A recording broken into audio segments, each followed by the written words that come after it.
Closing arguments for the Kyle Rittenhouse trial took place today. We're gonna get to some video of a portion of the closing argument coming from the defense in just a moment.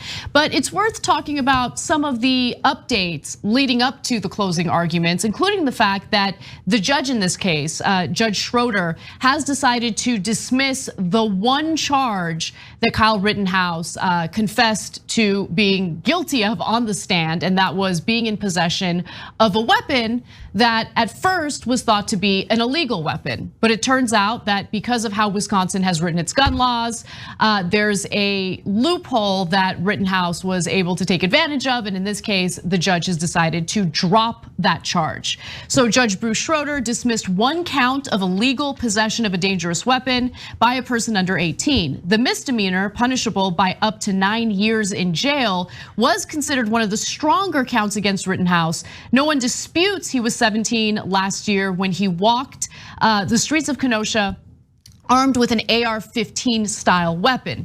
Now, the defense in this case successfully argued that it was actually legal for Rittenhouse to be in possession of that gun, of that rifle, because it was actually a weapon that was longer. The barrel was longer than 16 inches. The judge cited an exception within the law dealing with the age of the defendant, the length of the barrel, and hunting for dismissing that count. Now, I want to be clear that during his testimony, Kyle Rittenhouse was specifically asked whether he purchased that weapon for hunting, and he said no.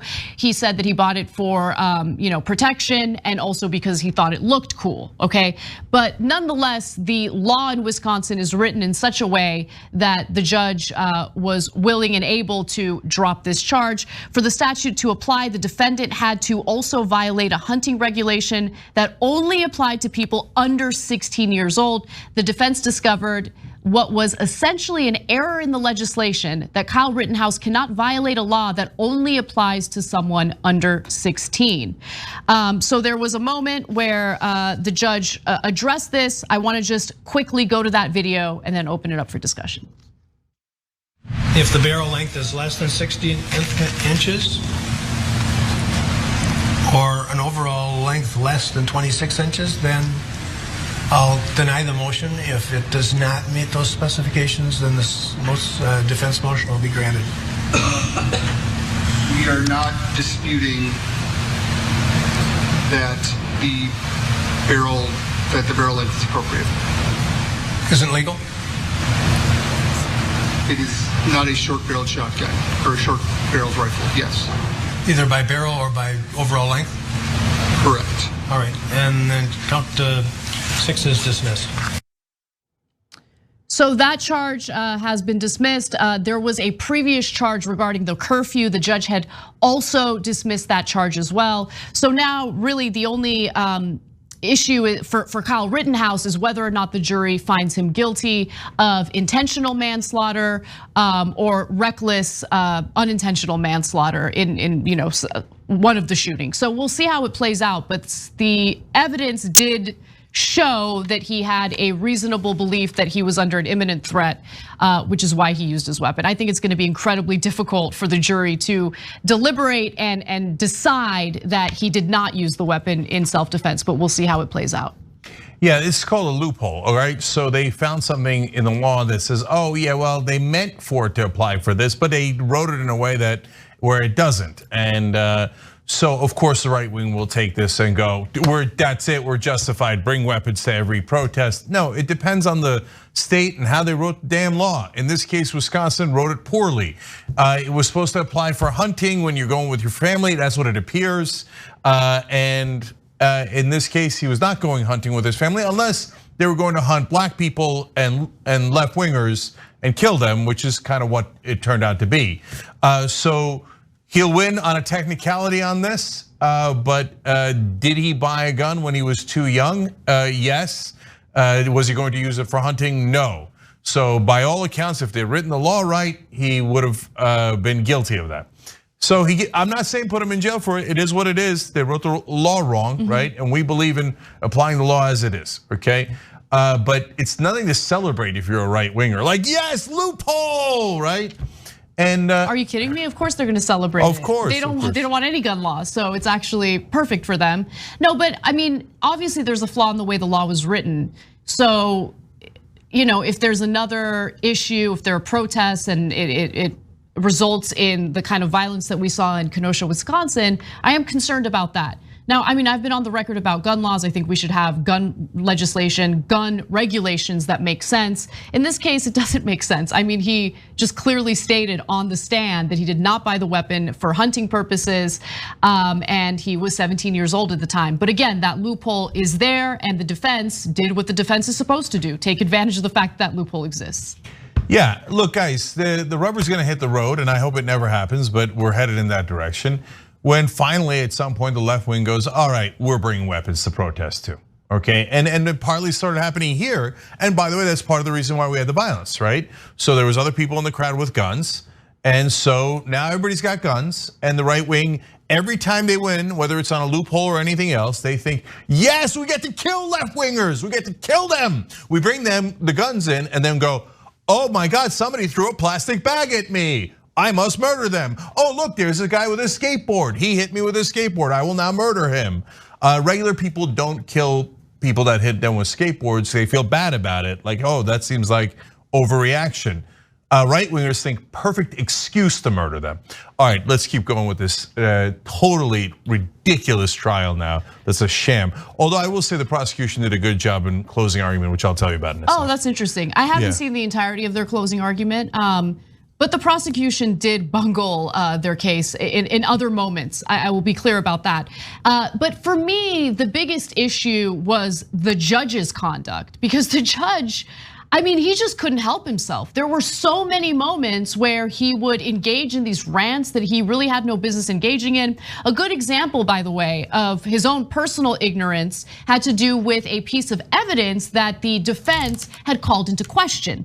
So they were debating about the nature of the evidence shown by the prosecution. Schroeder seemed to suggest that zooming into a video or images alters the image itself. So let me give you some background on this. Schroeder stated it was up to the prosecution to prove that zooming on a video in with an iPad doesn't alter or manipulate the footage. Why?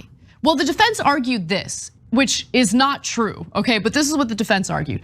iPads, which are made by Apple, have artificial intelligence in them and allow things to be viewed through 3 dimensions or logarithms. The defense said as part of its objection, adding that the iPad uses artificial intelligence or their either logarithms or logarithms, to create what they believe is happening. So this isn't actually enhanced video, they argued. This is Apple's iPad programming, creating what it thinks is there, not what's necessarily there or what necessarily is there, right? Okay, which is not true.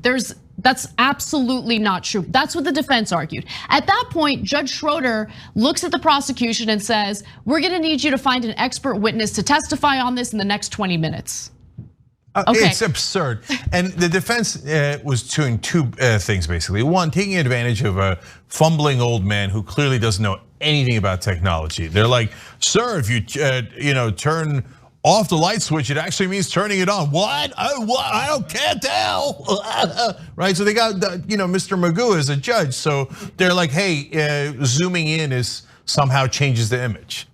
And they know that this schmuck can't figure that out. The second thing is the judge can't wait to rule in their direction. All they gotta do is give him a fig leaf. Even the smallest little thing. And he's like, oh, yeah, that sounds good. Zooming in, illegal. Prove it's not illegal in 20 minutes. Oh, you can't. Oh, and it was over lunch. I got you. Okay, so to really buttress and reinforce Cenk's point here, we got to go to the video of Judge Schroeder just rambling on about what he experiences on his own device, which, if you notice, is not an iPad and is also not even an Apple product. It's a Samsung product. Nonetheless, here he goes.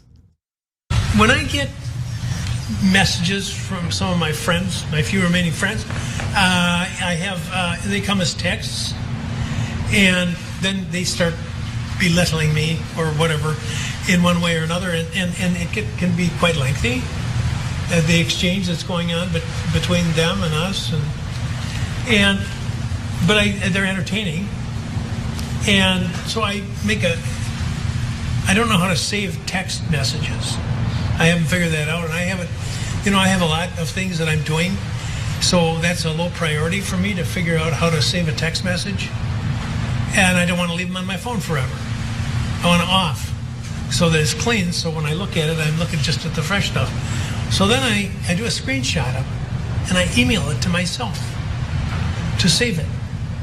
But I found, to my distress, that some of them are pretty long, and they show up in my email like this, like a little ribbon down the center of the page. Some of them are even smaller than this. Well, then I go to open them up, and it's just a blur. You were talking the other day, one of you two, about it's just like a cell phone where you can expand a picture and make it bigger. Well, it's not making it any bigger. It's making it bigger, but it's nothing but a blur. Bro, what are you doing? What are you doing? What was that? What does that have anything to do with what the defense, what the defense is arguing here? Let me just get into details and then Cenk, go off. So okay, can I just say though, sometimes I imitate people and you think I'm exaggerating, and obviously I'm exaggerating to a degree. But there, in that case, was I really exaggerating? No, you weren't. Like that was one of the rare instances where your commentary was actually completely in line with reality. Mr. Magoo. Look, again, let me reiterate. The defense actually did a really great job in this case, okay? The judge, if he has a bias, and it seems like he does, in favor of Rittenhouse, could have just shut his mouth and it would have played out the way he wanted it to play, but he can't help himself. So none of what he said in that video is useful in support of the defense's objection about iPad pinch to zoom. A Galaxy S20 runs Google's Android operating system with various Samsung customizations, while the defense's specific objections were about Apple and its programming, right, on the iPad. So from the start, whatever a Samsung phone is doing is not relevant to the objection about how an Apple device works. Secondly, the defense's objection is about those Apple logarithms adding data to an image such that it can be viewed in 3 dimensions or recreate what is not there. Here, Judge Schroeder's phone is plainly not adding any data to the image. It just remains blurry because he's zooming in so much. We don't have to bother disproving it. The guy's Mr. Magoo. He's my few remaining friends belittle me all the time. Well, we can see why. Dude, Judge Schroeder. He's a judge. Right? This guy is. And what I told you from day one when this guy started giving these weirdo speeches, this guy's auditioning for Judge Judy / Fox News. In the old days, people would get sick contracts if they got daytime shows. You know how much money Judge Judy made? She made something like $40 million a year. Okay, so she's enormously wealthy. So as soon as the camera started rolling, this guy's like, well, here I am, let me tell you, okay? And he started making all these crazy rulings and putting on a show, but he's a befuddled old man and he's a giant right winger. It's super obvious. And so none of these make any sense, but the right winger are like, yeah, Mr. Magoo, Judge Magoo, you're killing it. And he's like, yes, I finally have people who would respect me. All right, so I wanted to give you guys just one moment from the defense's closing statements, closing arguments, because I don't know why this was mentioned. I don't think that this even helps the defense in this case, but it is telling, right? Not just about the defense, but more importantly, the kind of mentality we have in this country in regard to gun culture and gun violence. Let's watch. Ladies and gentlemen, other people in this community have shot somebody 7 times and it's been found to be okay. And my client did it 4 times in 3/4 of a second to protect his life from Mr. Rosenbaum. That was the weakest argument ever. What does it matter how many times they shot the gun? What's being called into question is whether or not he used that weapon in self-defense, right? So if others have shot their guns 7 times and were found not guilty of intentional manslaughter because there was evidence to show that they acted in self-defense, then they acted in self-defense. They can legally do that. Like the number of shots or the amount of time that it took for them to fire those shots doesn't matter. Like that was a weird thing to bring up. So the prosecution did a good job, in my opinion, with this argument at the end. they said, what about the victim's right to self-defense? So this guy comes in, brandishes a weapon, and they think he's an active shooter, and one of them defends himself with a skateboard, for example, right? And so are we going to tell society, in essence, you can only defend yourself if you have a weapon that could kill other people, right? So you can't defend yourself with a skateboard, but you can with a gun. And so does that mean that the only self-defense that counts is with a gun? It's funny because it's literally the question I asked a right-winger that had come on our current TV show about almost 10 years ago now with the Trayvon Martin situation, where he said, George Zimmerman has a right to murder him with a weapon because he was worried he was gonna get hit with the Skittles. Okay, and I said, well, how about Trayvon Martin's defense? When the guy approaches him with a weapon, can he not fend him off with his arms, or does that mean he automatically gets murdered? And the guy said, no. Self-defense is only if you have a gun. Yeah, look, I know that doesn't make any sense at all. Yeah, I just want you to be 100% clear, because no one made the argument that Zimmerman was worried for his life because of the Skittles. It was because they had gotten into a physical altercation at that point. I agree with you 100%, right? Trayvon Martin was being pursued by George Zimmerman after the 911 dispatcher told him on multiple occasions, stop following him, don't follow him. And right? we don't have to clarify that Skittles is not what Trayvon Martin was using, okay? But for the right wing, I get it. No, you do, I know, but they're morons. We don't have to address them. Oh no, it wasn't with Skittles, Cenk. He was actually trying to punch him when he was about to get murdered. I know, you guys are idiots. So I don't have to bother explaining every little detail to you, okay? So in terms of what happened with Trayvon Martin, look, the precedent that's being set and why this case is really important, the Rittenhouse case, is they're setting the stage for massive violence throughout the country. They're saying we can go up to you with weapons nonstop, and if you ever say, hey, don't shoot me, and you defend yourself in any way, we get to murder you. We just get to murder you, right? And so what does that do? Now the gun manufacturers are thrilled with this development. They're like, well, you can't use your hands, you can't use a skateboard, you can't use Skittles, you can't use a plastic bag, you can't use anything to defend yourself. The only thing you can defend yourself with is a gun. Go kill each other, go kill each other, go kill each other as soon as you can. And then that way you'll buy even more guns, right? So the NRA is thrilled, the gun manufacturers are thrilled, the right wing is thrilled because they love death and murder. And they love are you kidding me, this Rittenhouse thing, why are they defending him? Because of loopholes? They're not defending him because of loopholes, and they studied Wisconsin law and they're like, you measure the barrel of the gun? No, they're defending him because this is their wet dream. I get to go into the middle of a left-wing protest with a weapon, and if anyone even looks at me sideways or throw a plastic bag at me or anything like that, I kill them all, and then some right-wing judge lets me off. That's your dream, right wing. You know it. That's why you treat Rittenhouse as a hero. And I'm tired of debating it with you guys. There's no debate. You didn't think he was actually doing self-defense when he went there in the first place. Defense of what? It's not even his own state. He went there to kill left-wingers if he had the opportunity. And that's what happened, and you all know it, and that's why you celebrate him. So please stop me with the stop. He used to work there, Cenk. He used to work there.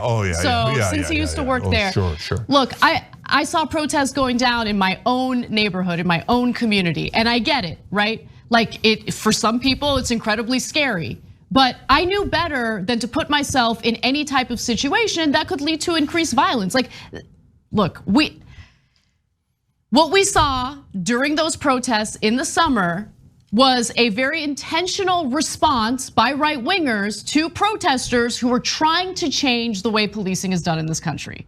They didn't need to be there. They intentionally went out of their way to be there. And every time they showed up, oh wow, what a surprise. It would escalate to violence. So I hear what you're saying. It is what it is. And honestly, I don't know what the answer is, because you're right. There's no answer. There is no answer. Because our system lets them off nonstop. And what I'm afraid of, not what I'm looking forward to, this is super important. This is a disaster for this country. What I'm afraid of is at some point the left wing's gonna get tired and go, God damn it, we're bringing weapons too. And we're gonna bring a lot of weapons. You bring your weapons, we bring our weapons. Because it turns out if we don't have a gun, you murder us, and the system lets you off every time.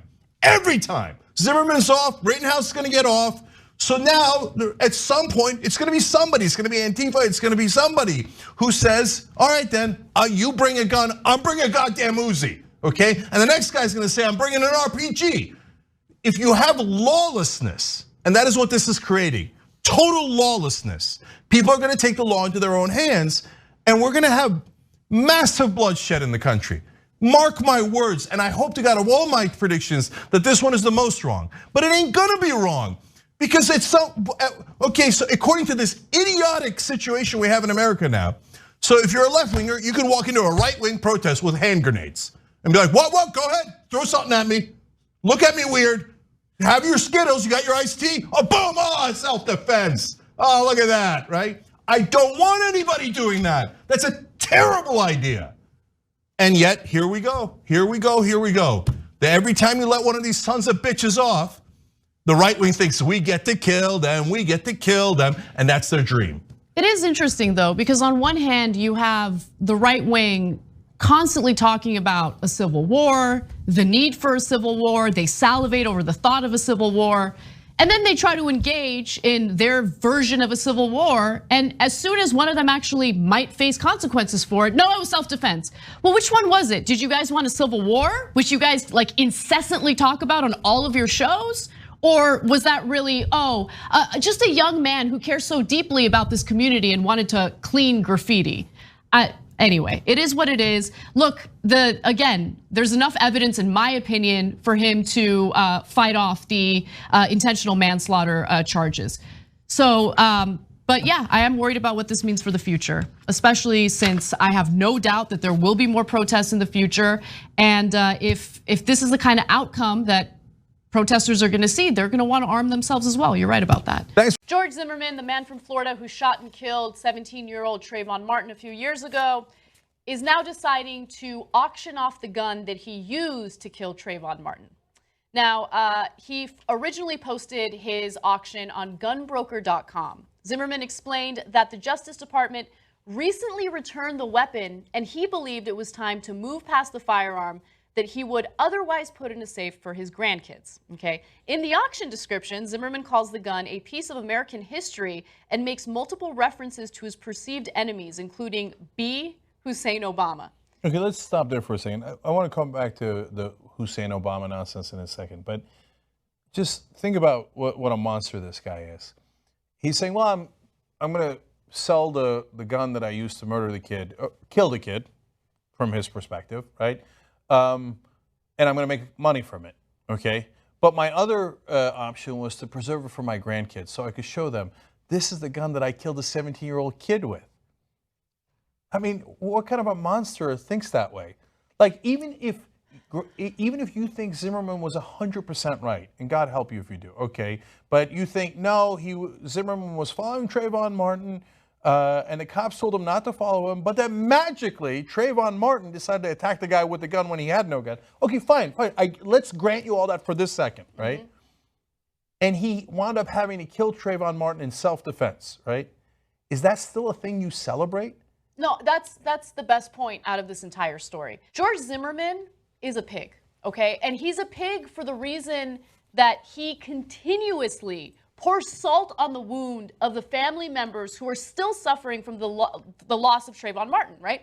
Even if you think he was right, which he wasn't, in shooting and killing Trayvon Martin, he's the motherfucker who went after Trayvon Martin and provoked that violent altercation. Trayvon Martin didn't go after him, he went after Trayvon Martin. But anyway, beside the point, even if you agree that what he did was self-defense, okay?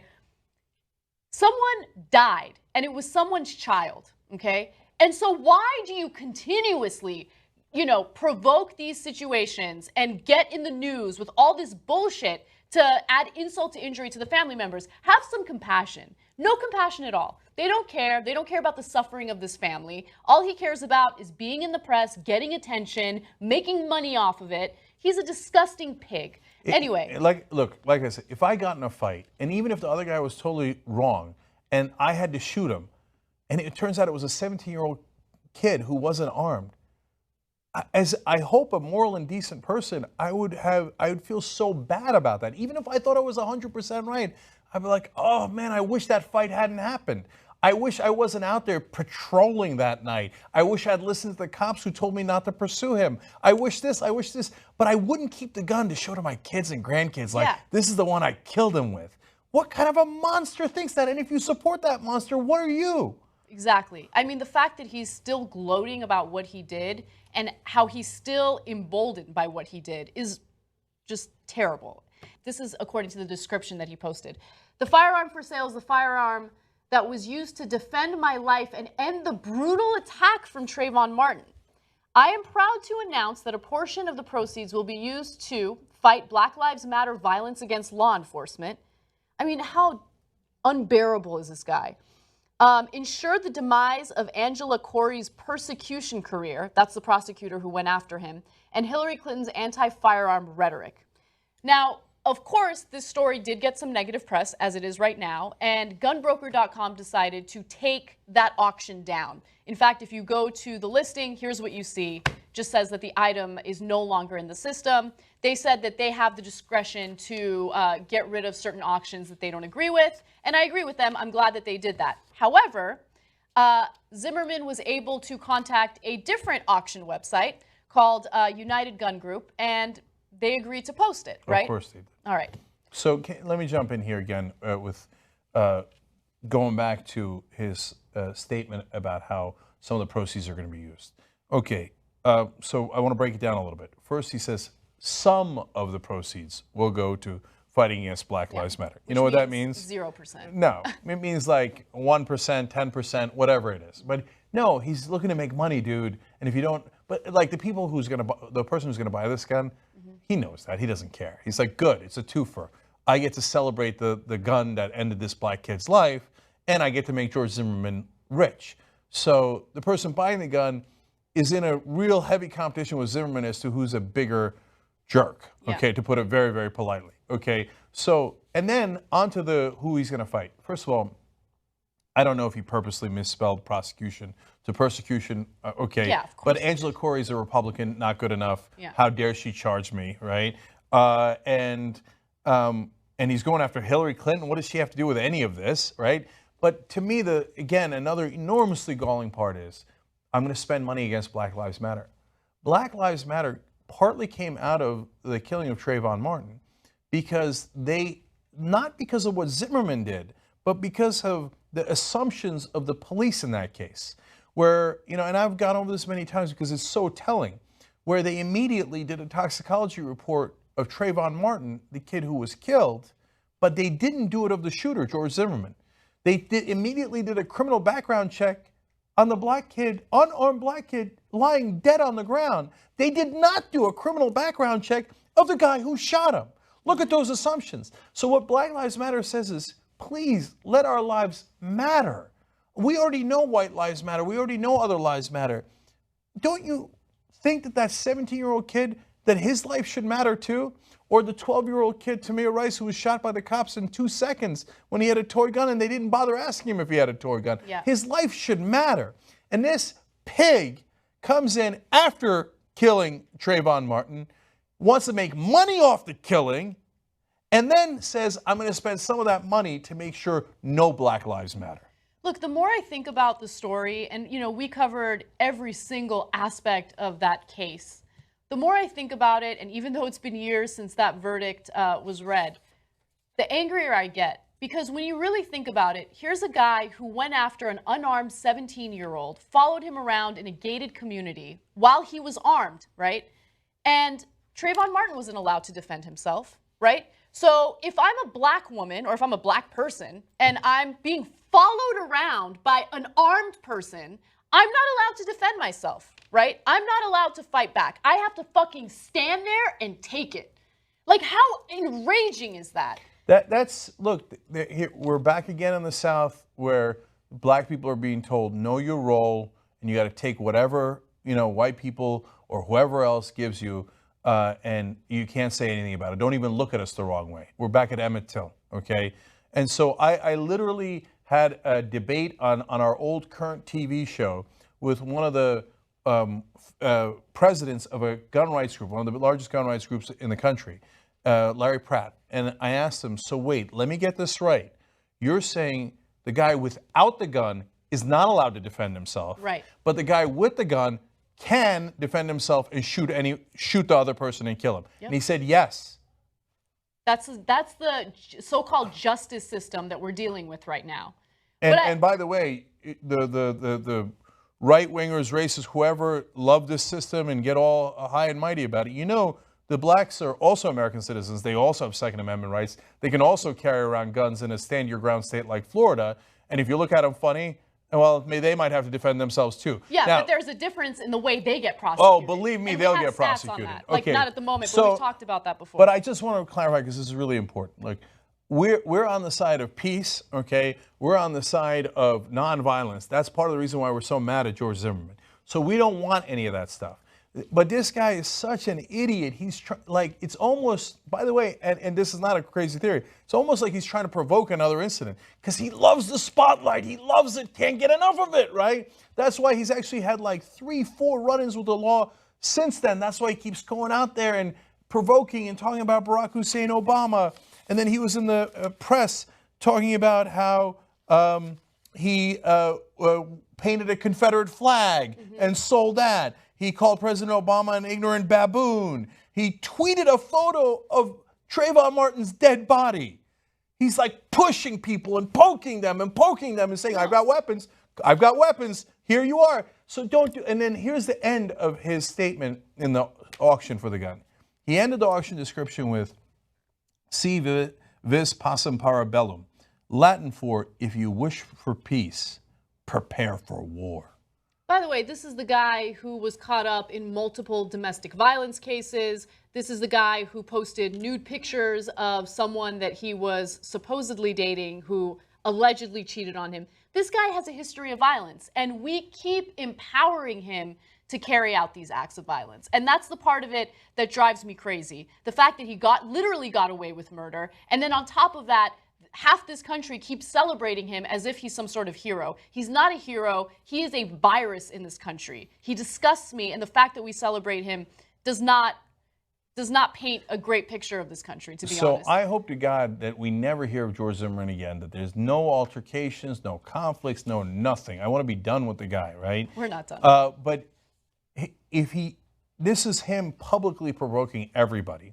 A guy who does this so publicly, you think he's not going to do it privately? As Anna pointed out, he's already done it. He likes to pick on people who are powerless, who have no weapons, who are women that are way less than him or smaller than him, etc. This is his pattern, right? And in fact, if you remember in his trial, he said he bragged about what a pussy he was and how he was a miserable failure in every fighting class he'd ever taken, right? He had an MMA instructor testify on his behalf about what a wimp he is and how he can't fight. Like, no, he said he was a pathetic fighter, okay? Yep. So that's why he needs a gun, etc. But so I hope this doesn't end poorly, but this guy is so looking for trouble. So it's hard to imagine that this story ends well. I hope, against hope, that it does.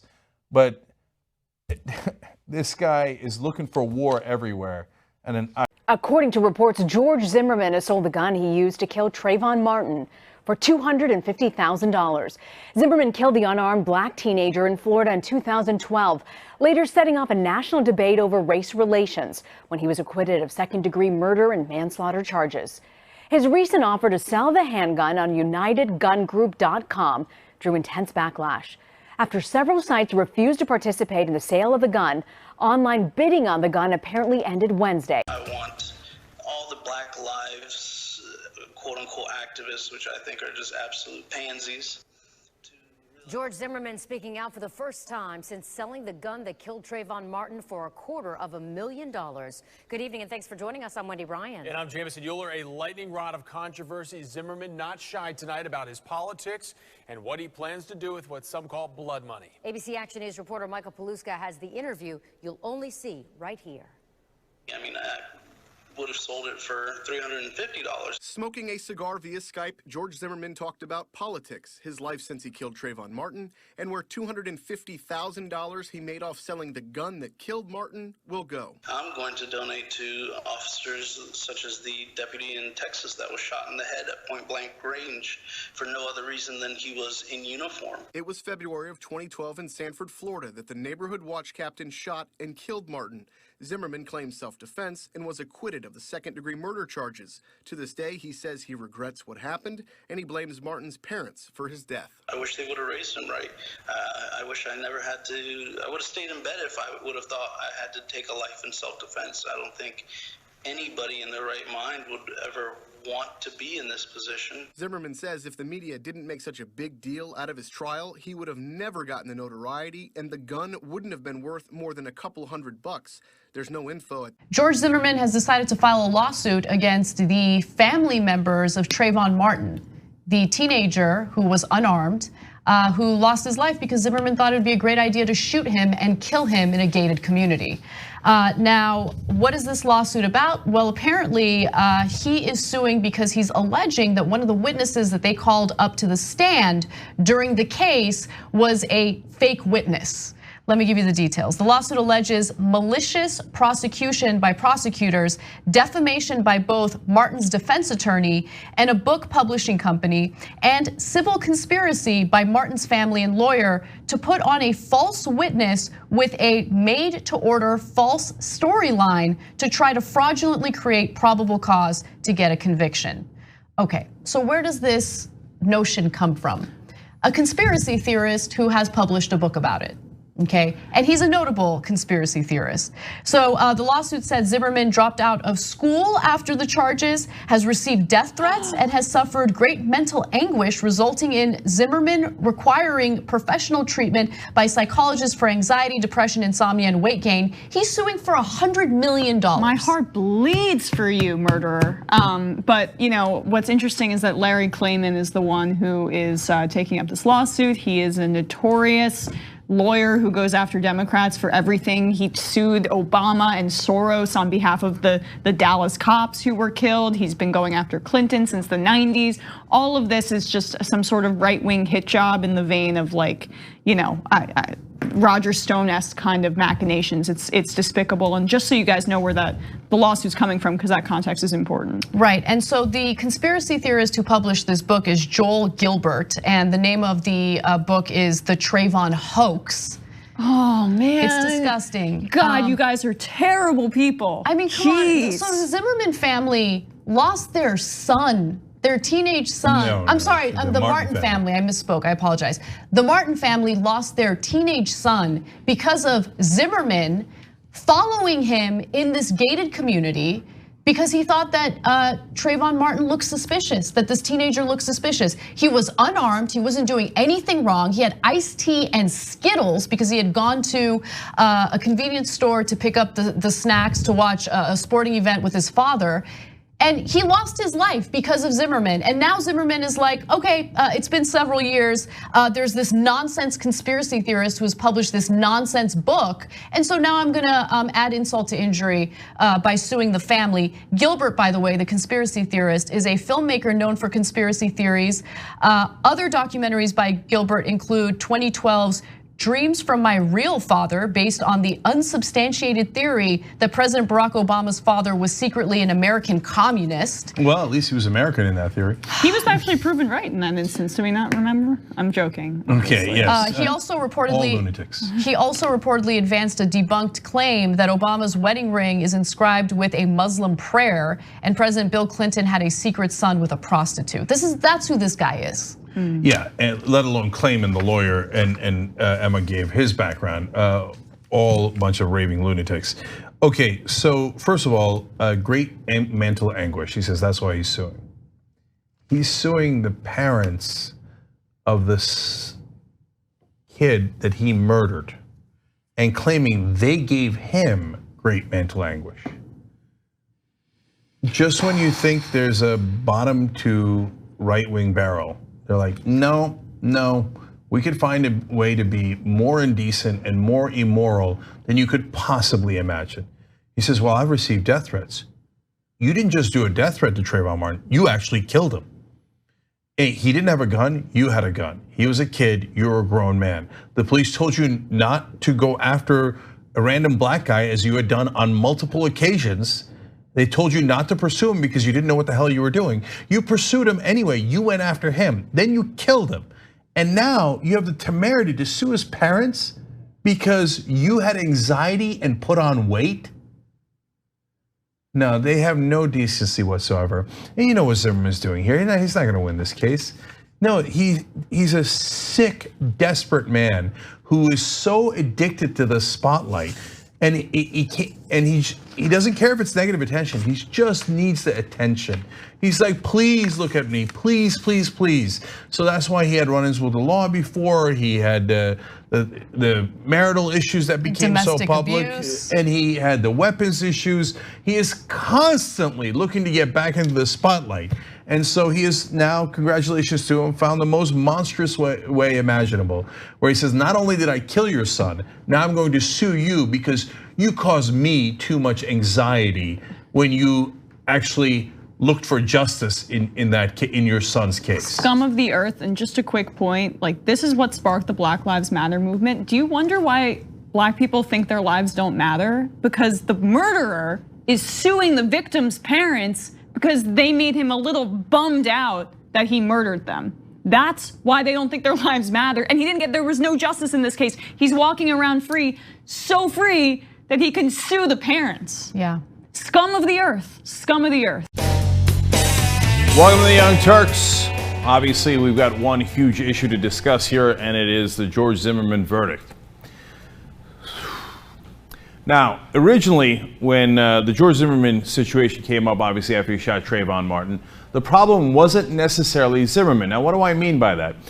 To me, the great injustice was what the cops did. Now, you had a 17-year-old black kid who was unarmed, shot by this guy named George Zimmerman, who took it upon himself to do some sort of watch in his community, whether it was authorized or not. But, okay, things go wrong, you get into fights, they go south, and then you're going to figure out if what Zimmerman did is right or wrong. But what the cops decided to do was not to do a toxicology report on Zimmerman to see if he was high or drunk or if he'd done something wrong, which is what you usually do when someone shoots someone, right? And they didn't do a criminal background check on him. Instead, they did something really unusual. They did a criminal background check on the 17-year-old kid who was shot. They did a toxicology report on the kid who was shot. To me, that was the outrage. And they did not arrest Zimmerman for 44 days. To me, what that said was the authorities, the government responsible there in that local community, assumed that Trayvon Martin, the 17-year-old African-American kid, was guilty. And that he had it coming? I guess if you say the guy who shot him was justified, so justified I won't even arrest him, and I won't even investigate his background, you're saying I thought the 17-year-old kid had it coming. That's what we were mad about. And if they had looked into Zimmerman's background, what they would have found that it turns out that he had been arrested for assaulting a police officer. Could be relevant in an investigation on whether you arrest a guy who's just committed an act of violence where he shot a kid in the chest and killed him. And he was the one pursuing the kid, and we all know that because he called it in, and on dispatch you have him saying, I'm going to go, and I'm following him, and dispatch saying, don't do that. Now, those are two critical pieces of information. Then you would have also found out that he had been suspected of domestic and accused of domestic violence by a former girlfriend. You would have also found out that a younger female cousin of Zimmerman had accused him nearly of 2 decades of sexual molestation and assault, and that same cousin of Zimmerman, said that in the family, they constantly had racist talk where Zimmerman's mom, for example, the Peruvian, the one that he gets all the credit for making him Latino, would often talk derisively of African Americans. But you didn't do any of that investigation. That's what we were mad about. Now you go to trial, and a trial is what it is. You have to prove beyond a reasonable doubt. Now, if you looked at that trial and you didn't see every minute of it, the jury did, right? And we got a jury system, and to a large degree we have to trust it. You want to change it, that's a separate matter, right?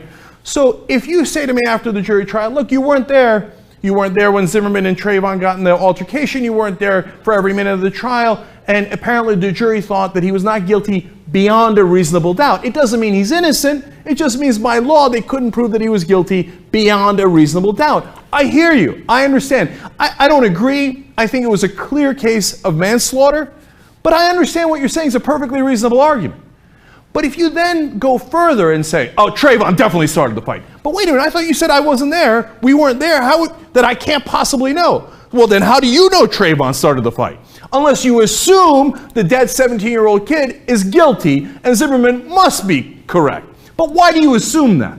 Why do you assume that? So now originally I was mad at the police and the authorities. Zimmerman is who he is, you know, you can make any judgment you like, and the jury decided he was not guilty. But now I'm more mad at the people supporting Zimmerman. Like, the guys who made me livid were the ones celebrating the acquittal. What are you celebrating? What are you celebrating? Ha ha, he killed that 17-year-old kid and got away with it? Is that the celebration? How do you know Zimmerman didn't start the fight?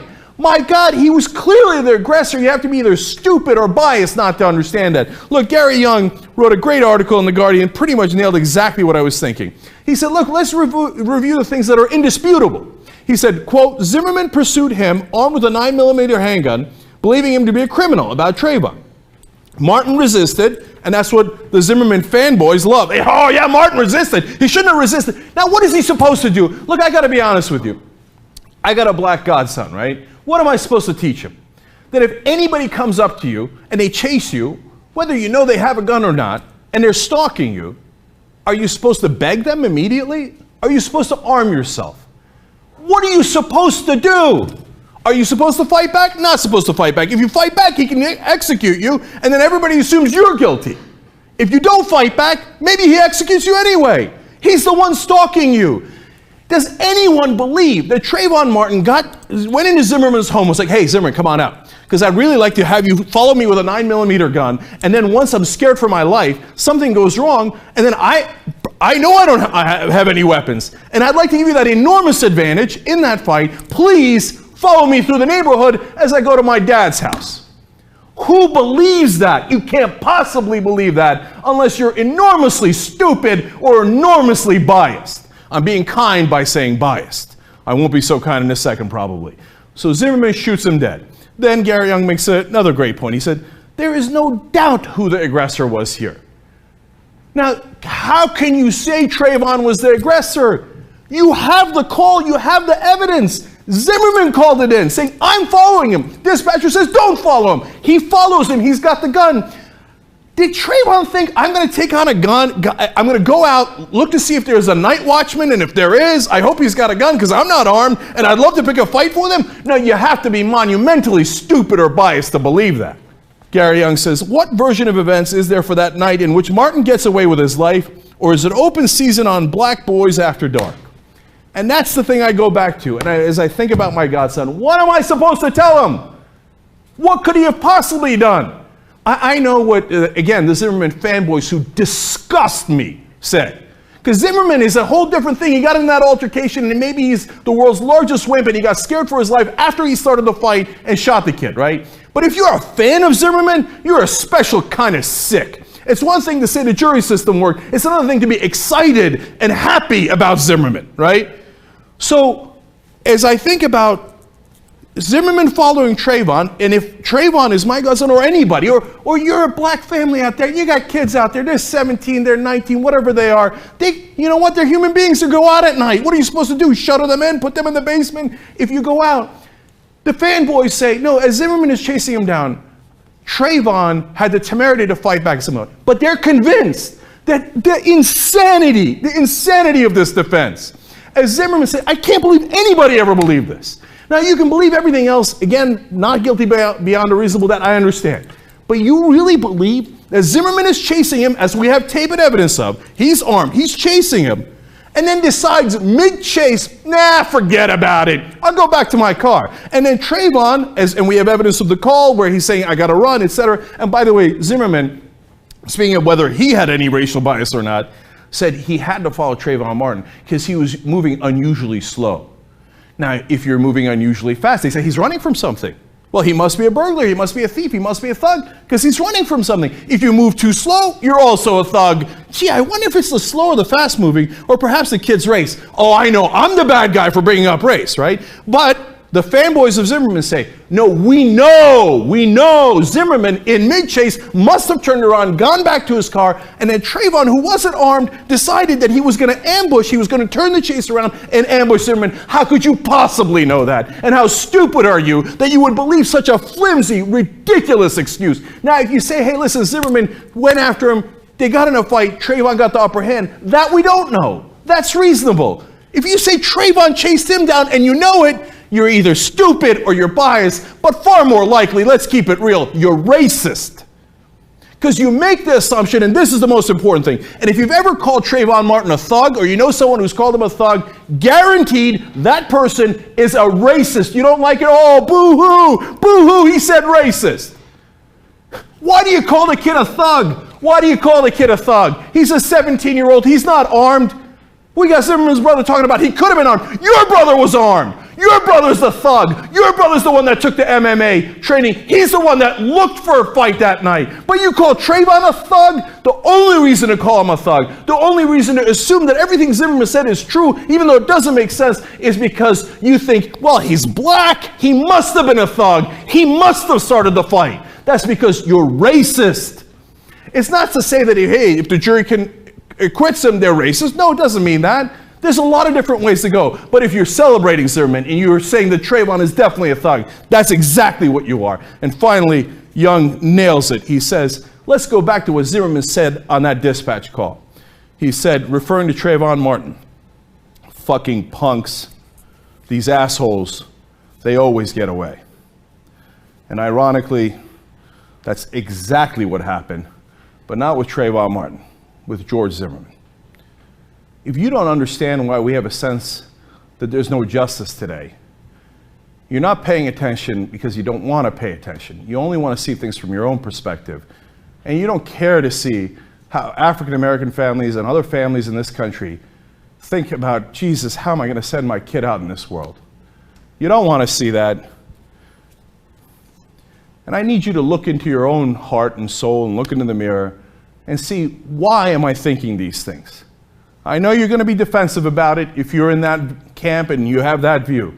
But just for a second, just think, why did I assume Trayvon is guilty? Why did I believe everything Zimmerman said? When the facts are, one guy was the aggressor, he had the gun, the other guy was a 17-year-old kid, you can say he's large, etc., etc. But the reality is, the cops made assumptions that night, the authorities have made assumptions all throughout this. And for the 8th time, I'm not blaming the jury because it's beyond a reasonable doubt. That's a different standard, right? But the people who love Zimmerman are rejoicing in this. Why are you making your own assumptions? Don't kid yourself. You know why.